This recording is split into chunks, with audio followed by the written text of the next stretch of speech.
Hey guys, welcome back. In this video, I'm gonna show you how to remove professional account on Instagram. Let's get started. Firstly, go to your Instagram app and go to your profile by clicking at your profile icon at the bottom right corner of your screen. As you can see, there is a professional dashboard under my bio, which means that my account is currently a professional account.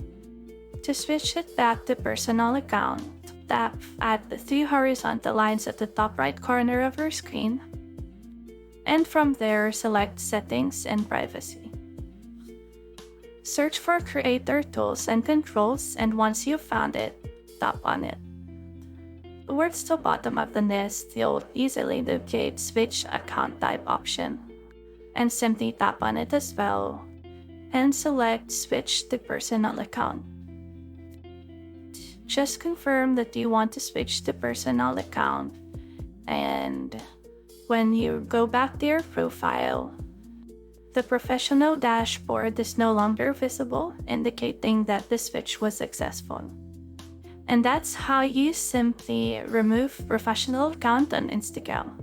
If you have found this video helpful, simply leave a like below or subscribe, because it helps me reach more people. See you soon!